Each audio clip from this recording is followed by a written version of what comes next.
Môžete si odpáliť tvár a prežiť. Ešte horšie je, ak máte smolu a prežijete, ale nakoniec ochrnete.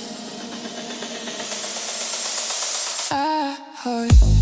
Včera som sa znova pokusila o samovraždu a nepodarilo sa mi to. Osoba, ktorá hovorí, že ma miluje, mi priamo povedala, že sa rozhodla nechať ma na pokoj. Teraz neviem, čo mám robiť, cítim sa hrozné, čo môžem urobiť, aby to tentoraz vyšlo.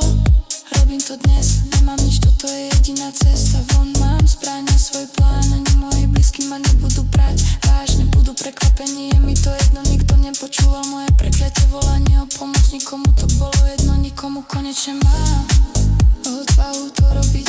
Nie je to len kvôli pozornosti, ako všetci hovorili, dovidenia, dva sa tam. Východného času v môjom polovnom revíri nikto ma nenájde tak, to má byť. Potrebujem sa vyventilovať, len to potrebujem vyventilovať do prázdna. Rád by som zomrel, viem, že to nebude dnes, zajtra ani budúci rok.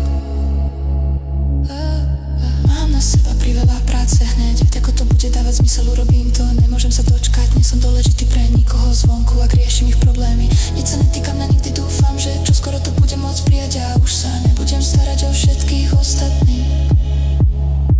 Čo si písať do poznámok? Píšem si poznámky. Dnes večer neurobím nič, ale všetky moje pokusy sú dosť neplánované. Impulzívne rozhodnutia, takže sa chcem uistiť, že mám všetko pod kontrolou, keď nevyhnutné uspejem. Takže ak ste niekedy niekoho takto stratili, čo ste si priali, aby ste od neho počuli, nechcem nechať ani jednu vec nevypovedanú. Tých pár ľudí, ktorých by to malo ovplyvniť, si zaslúži ukončenie a všeobecné ľúbim ťa nie. Je to tvoja chyba, nestačí.